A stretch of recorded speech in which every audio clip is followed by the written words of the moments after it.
Hi weavers, అందరికి welcome friends. మన ఛానల్కి స్వాగతం ఫ్రెండ్స్. మ్యాచ్ నెంబర్ 2 అంటే నిన్న మ్యాచ్ నెంబర్ 2, ఓవరాల్గా match number 11 royal Challengers Bengaluru versus Delhi Capitals మధ్య మ్యాచ్లో మరొకసారి 4వసారి కూడా విజయాన్ని తన ఖాతాలో వేసుకొని ప్లే ఆఫ్స్కి మరింత చేరువగా నిలిచింది రాయల్ ఛాలెంజర్స్ బెంగళూరు. అపజయ యాత్ర అనేది మాకు లేదు అని అన్ని టీమ్స్కి చాటి చెప్పుతున్నాయి. రాయల్ ఛాలెంజర్స్ బెంగళూరు ఎప్పుడైతే ముంబై ఇండియన్స్తో గెలిచి వాళ్ళ కాన్ఫిడెన్స్ హయాం పెంచుకున్నారో అక్కడి నుంచి వెనుదిరిగి చూసుకోవట్లేదు వాళ్ళు. సో మ్యాచ్ ఎలా సాగింది, ఏంటి, ఎక్కడ ట్రబుల్స్ ఇచ్చింది అనేది మనం డిస్కస్ చేద్దాం. So let's move into the topic. Hi hello namaste my dear HYT creators YouTube channel. మీకు గనక మా వీడియోస్ నచ్చినట్లయితే లైక్ చేయండి, అలాగే కామెంట్, షేర్ అండ్ సబ్స్క్రైబ్ చేయండి. పక్కనే ఉన్నటువంటి ఆప్షన్స్లోకి వెళ్ళి ఆల్ అనే ఆప్షన్ని సెలెక్ట్ చేసుకోండి. ఇలా సెలెక్ట్ చేసుకోవడం ద్వారా మా వీడియోస్ ఎప్పటికప్పుడు అందరికంటే ముందుగా మీకు నోటిఫికేషన్లో వస్తుంది. సో టాస్ గెలిచి మొదట ఫీల్డింగ్ ఎంచుకుంది రాయల్ ఛాలెంజర్స్ బెంగళూరు. దానికి తగ్గట్టుగానే సూపర్ స్టార్ట్ అయితే వచ్చింది రాయల్ ఛాలెంజర్స్ బెంగళూరుకి ఎస్పెషల్లీ. ఎందుకంటే ఢిల్లీ క్యాపిటల్స్ యొక్క వికెట్ కీపర్ లిజలీ చాలా మంచి ఫామ్లో ఉంది. తను ఎప్పుడైతే అవుట్ అయిందో 4 వికెట్స్ వరకు వికెట్స్ అయితే పోగొట్టుకుంటూనే వచ్చింది. శాలే సత్కరే రావడం జరిగింది నిన్నటి మ్యాచ్లో. శాలే సత్కరే ఎవరి ప్లేస్లో వచ్చింది? ఎలిస్ పెరీ ప్లేస్లో వచ్చింది. సో తీసుకున్నందుకు మంచి న్యాయం అయితే చేసిందని చెప్పుకోవచ్చు. సో ఒకే ఓవర్లో 2 వికెట్లు అయితే తీసుకోవడం బలాన్ని పెంచింది రాయల్ ఛాలెంజర్స్ బెంగళూరుకి. 4 వికెట్స్ ఉన్న టైంలో షఫాలి వర్మ అండ్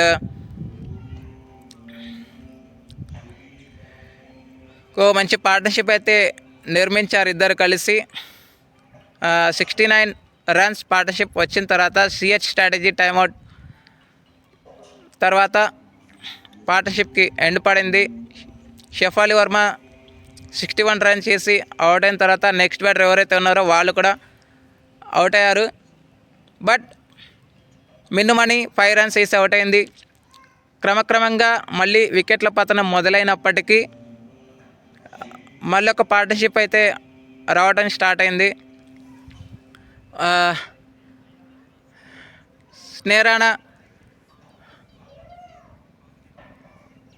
స్నేరానా 23 రన్స్ అయితే స్కోర్ చేయగలిగింది. ఇంపార్టెంట్ రన్స్ అని చెప్పుకోవచ్చు అవి మాత్రం. సో దాంట్లో ఆ రన్స్ రావడం జరిగింది కాబట్టే మంచి స్కోర్ అయితే పుటప్ చేయగలిగింది. 166కి అయితే ఆల్అవుట్ అయితే చేయగలిగారు. వికెట్స్ చూస్తే 3 for 26, Lauren Bell 3 for 27, Sayali Satghare and 2 wickets Prema రావత్కి రావడం జరిగింది. ఆ తర్వాత ఒకటి రన్అట్ రూపంలో కూడా వికెట్ అయితే పోగొట్టుకోగలిగారు అని చెప్పుకోవచ్చు. అనంతరం లక్ష్య ఛేదనను ఆరంభించిన రాయల్ ఛాలెంజర్స్ బెంగళూరుకి ఎవరు ఊహించని స్టార్ట్ అయితే రావడం జరిగింది.